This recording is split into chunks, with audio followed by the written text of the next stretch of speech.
प्रदेश की राजधानी शिमला में सजौली स्थित मस्जिद में अवैध निर्माण मामले में राज्य सरकार के 2 मंत्रियों ने भाजपा पर निशाना साधा। शहरी विकास मंत्री विक्रमादित्य सिंह और पंचायती राज्य मंत्री अनिरुद्ध सिंह ने कहा कि वर्ष 2019 में पूर्व भाजपा सरकार के कार्यकाल के दौरान मस्जिद निर्माण के लिए 2 लाख रुपए की फंडिंग की गई है। ये पैसा प्लानिंग हेड से दिया गया। अनिरुद्ध ने कहा कि सूचना ये है कि जयराम ठाकुर ने सीएम रहते मस्जिद निर्माण के लिए 12 लाख रुपए की मदद की है। कांग्रेस प्रदेश अध्यक्ष Ajay Rai MP MLA court में पेश हुए। अजय राय ने कहा कि हम लोगों का धरना प्रदर्शन था। हमारे अध्यक्ष थे निर्मल खत्री जी। उस समय का पुराना प्रकरण है। आज कोर्ट में उपस्थिति दर्ज कराना था। आज हमारे साथ मेरे परिवार के लोग, कांग्रेस कार्यकर्ता और कई अधिवक्ता यहाँ आए हैं।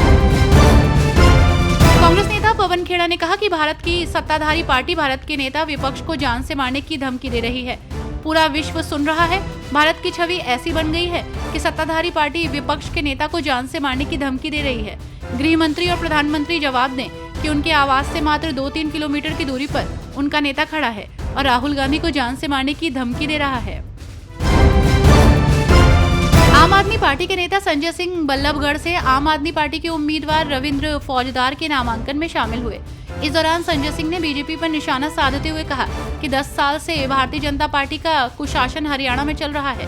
बीजेपी ने नौजवानों को धोखा दिया, व्यापारियों को बीजेपी ने धोखा दिया। बीजेपी के राज्य में महंगाई भी बढ़ी।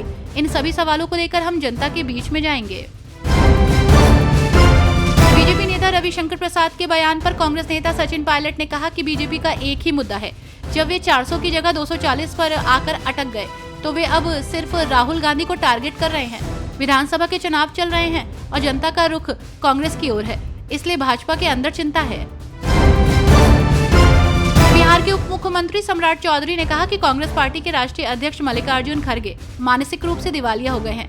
मल्लिकार्जुन खड़गे क्या कहना चाहते हैं, पहले सोच लें। उन्होंने कहा कि जनता तय करती है कि किसको कितनी सीट आनी है। जनता द्वारा 293 सीट देने पर उनका आभारी हूँ। जेडीयू नेता राजीव रंजन प्रसाद ने कहा कि मुझे ऐसा लगता है कि एनडीए की गठबंधन सरकार की शानदार उपलब्धि के जो पहले 3 महीने हम देखते हैं, इनमें कई शानदार उपलब्धियां हैं। जहां तक कश्मीर और मणिपुर की चर्चा मल्लिकार्जुन खड़गे जी कर रहे हैं, तो कश्मीर घाटी में आतंकवाद दम तोड़ रहा है। जम्मू की कुछ घटनाएं परेशान करने वाली हैं। सीताराम येचुरी का आज दिल्ली के एम्स में 72 साल की उम्र में निधन हो गया। ऐसे में माकपा नेता के निधन पर समाजवादी पार्टी के मुखिया अखिलेश यादव और बसपा सुप्रीमो मायावती ने दुख जताया है। सपा मुखिया अखिलेश यादव ने एक्स पर लिखा, देश के वरिष्ठ राजनेता एवं सीपीएम के महासचिव सीताराम येचुरी का निधन अत्यंत दुखद। ईश्वर उनकी आत्मा को शांति दे। शोकाकुल परिजनों को ये असीम दुख सहने का संबल प्राप्त हो।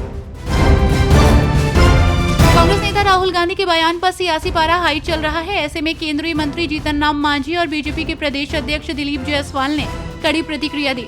दोनों ने देशद्रोह का मुकदमा दर्ज करने की मांग की। जीतन राम मांझी ने कहा कि राहुल गांधी को देशद्रोही घोषित करना चाहिए और उनकी लोकसभा की सदस्यता रद्द कर देनी चाहिए।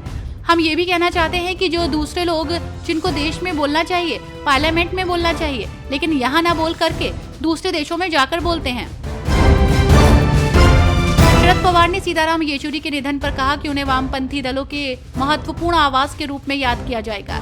शरद पवार ने उन्हें भावभीनी श्रद्धांजलि दी। शरद पवार ने एक्स पर सहारा लेते हुए अपनी संवेदनाएं जाहिर की और लिखा, मार्क्सवादी कम्युनिस्ट पार्टी के संस्थापक का आज निधन हो गया। वरिष्ठ वामपंथी नेता सीताराम येचुरी का निधन हो गया। उन्हें भारत में वामपंथी दलों की एक बड़ी आवाज के रूप में हमेशा याद किया जाएगा।